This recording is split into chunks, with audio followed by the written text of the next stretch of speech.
महाराष्ट्राची उधळपट्टी केली अशा प्रकारचा आरोप संजय राऊत यांनी केलेला आहे. आता त्याला काय काम आहे दुसरं?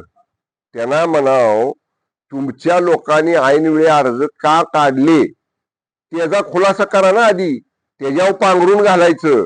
कारण तुमच्या उमेदवारांना कळालं, मी मगाशी म्हणलं तसं, की महायुतीच्या संख्याबळासमोर आपला टिकाव लागत नाही. त्यांनी माघार घेतली. त्याचं स्पष्टीकरण करा, त्याचा खुलासा करा. 150 कोटी 200 कोटी मोठे मोठे आकडे, त्याचा पुरावा द्या म्हणाव काय असेल तर.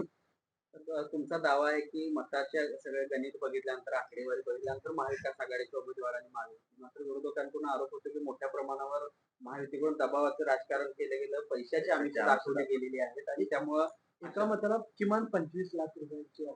काय मला पुरावा द्यायला का तिने कुणी? असं जे लोक बोलतात सांगा ना त्याला, म्हणा काय पुरावा द्या. उगाच हवेतल्या गप्पा मारण्यात काही अर्थ नाही. मी काय पहिलं वाक्य काय सांगितलं, मतांचं हे बघा, शिवसेनेची मतं, भारतीय जनता पक्षाची मतं, राष्ट्रवादी काँग्रेस अजितदादा पवार गटाची मतं आणि त्याचबरोबर आमच्या बरोबर असणाऱ्या स्थानिक आघाड्या आहेत. जिल्हा परिषद, पंचायत समित्या, नगरपालिका, महानगरपालिकांमध्ये स्थानिक आघाड्याही अनेक ठिकाणच्या आमच्या बरोबर आहेत. त्यामुळे या सगळ्यांची बेरीज जर पाहिली ना तर पुढे महाविकास आघाडीचा टिकावच लागू शकत नाही.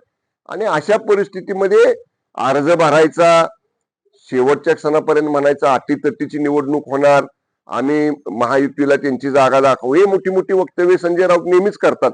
काय त्यातलं खरं होतं, काय खरं होत नाही. तसंच हे मोठ्या रकमेचे आकडे बोलायचे आणि आपलं त्यांना सवय आहे रोज सकाळी काहीतरी अशा पद्धतीचं भडक वक्तव्य करून, पण त्याच्यात त्याला काही त्याच्यामध्ये कसलंही तथ्य नाही. सगळ्या बिघाडीचा जो परिणाम आहे तो राज्यभरातल्या इतर जागांवर होईल असं वाटतंय का आपल्याला, आणि काय कसं विश्लेषण? नाशिक मधल्या एक उमेदवार राहिलेला आहे. 2 गीतेबंधूंपैकी एका गीतेबंधूने अर्ज मागं घेतलेला आहे आणि दुसऱ्या गीतेबंधूंचा अर्ज काल वेळेत मागं होऊ शकला नाही. आता शिवसेनेच्या वतीनं आमचे ज्येष्ठ मंत्री मान्य उदय सामंत साहेब तिथं आहेत, गिरीश महाजन साहेब तिथं आहेत. त्यांची चर्चा बैठका सुरू आहेत. कदाचित त्यातनं सुद्धा काही सामंजस्यानं एक चांगला तोडगा निघू शकेल. बाळामाने भाजपमध्ये प्रवेश करतायत, मात्र हा प्रवेश करताना त्यांनी विनायक राऊतांवर एक आरोप केलाय की विनायक राऊत शिंदेकडून रिचार्ज करून घेतात, अशा पद्धतीचा एक आरोप केलेला आहे. मला सांगा, बाळामानेने अर्ज कोणाकडनं भरला होता? उभाटाकडनं, बरोबर आहे. काल अर्ज माघार घेईपर्यंत संजय राऊत म्हणायचे बाळा माने आमचे उमेदवार आहेत, आम्ही ताकदीनं लढणार, महायुतीला त्यांची जागा कोकणात दाखवणार, कोकणात उभाटा प्रबळ आहे. ही वाक्य तुम्ही काढा 2-3 दिवसापूर्वीची संजय राऊत साहेबांची.